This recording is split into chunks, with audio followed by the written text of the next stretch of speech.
ರಾಮದುರ್ಗ ಎಂಬ ಒಂದು ಸುಂದರ ಹಳ್ಳಿ. ಹಸಿರು ಹೊಲಗಳು, ಮದ್ದುಗಾಳಿ, ತೆಂಗಿನ ಮರಗಳು. ಅದರ ಮಧ್ಯೆ ಒಂದು ಚಿಕ್ಕ ಕತೆ ಶುರುವಾಯಿತು.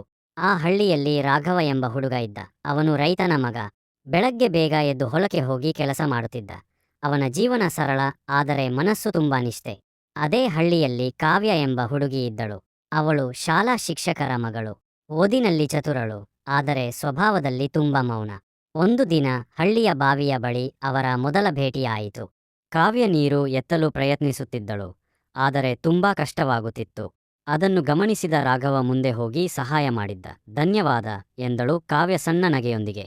ಆ ದಿನದಿಂದ ಪ್ರತಿದಿನ ಬೆಳಗ್ಗೆ ಅವರು ಅದೇ ಸಮಯಕ್ಕೆ ಬಾವಿಯ ಬಳಿ ಭೇಟಿಯಾಗುತ್ತಿದ್ದರು. ಮೊದಲಿಗೆ ಮಾತು ಕಡಿಮೆ, ಕೇವಲ ನಗೆ ಮಾತ್ರ. ನಂತರ ನಿಧಾನವಾಗಿ ಮಾತುಗಳು ಶುರುವಾದವು. ಮಳೆ, ಹೊಲ, ಕನಸುಗಳು, ಹೀಗೆ ಅವರ ಮಾತುಗಳು ಹೆಚ್ಚಾಗುತ್ತಾ ಹೋದವು. ಹಳ್ಳಿಯ ಜಾತ್ರೆ ದಿನ ಎಲ್ಲೆಡೆ ಬೆಳಕು, ಸಂಗೀತ, ಹರ್ಷ. ಕಾವ್ಯ ದೇವಸ್ಥಾನದ ಬಳಿ ನಿಂತು ನೋಡುತ್ತಿದ್ದಳು. ರಾಘವ ಧೈರ್ಯ ಮಾಡಿ ಅವಳ ಬಳಿಗೆ ಹೋದ. ನೀನು ಇಲ್ಲದಿದ್ದರೆ ಈ ಹಳ್ಳಿ ಖಾಲಿ ಅನ್ನಿಸುತ್ತದೆ ಎಂದನು. ಕಾವ್ಯ ಮೃದುವಾಗಿ ನಕ್ಕು, ನನಗೂ ಈಗ ಬೆಳಗ್ಗೆಗಳು ನಿನ್ನಿಂದಲೇ ಶುರುವಾಗುತ್ತವೆ ಎಂದಳು. ಅವರ ಪ್ರೀತಿ ತುಂಬಾ ಸರಳ, ಬೇಡದ ಮಾತುಗಳಿಲ್ಲ, ದೊಡ್ಡ ಕನಸುಗಳಿಲ್ಲ, ಆದರೆ ಹೃದಯದಿಂದ ಬಂದ ಸತ್ಯ. ಆದರೆ ಒಂದು ಸಮಸ್ಯೆ. ಕಾವ್ಯನ ತಂದೆ ಅವಳನ್ನು ನಗರಕ್ಕೆ ಕಳಿಸಲು ತೀರ್ಮಾನಿಸಿದ.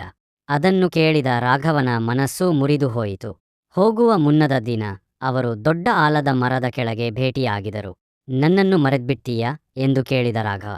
ಕಾವ್ಯ ಕಣ್ಣೀರಿನಿಂದ ನಗುತ್ತಾ, ಈ ಹಳ್ಳಿ ನಿನ್ನ ನೆನಪಿನಿಂದ ತುಂಬಿದೆ, ನಾನು ಹೇಗೆ ಮರೆತು ಬಿಡಲಿ ಎಂದಳು.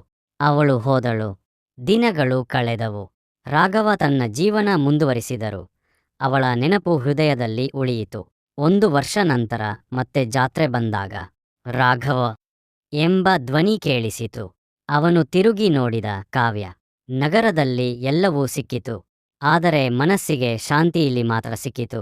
ನಿನ್ನ ಜೊತೆ ಎಂದಳು. ರಾಘವ ಮುಖದಲ್ಲಿ ನಗು ಅರಳಿತು. ಹಳ್ಳಿಯ ಮಣ್ಣಿನ ಸುವಾಸನೆಯಂತೆ ಅವರ ಪ್ರೀತಿ ಸದಾ ಶುದ್ಧವಾಗಿಯೇ ಉಳಿಯಿತು.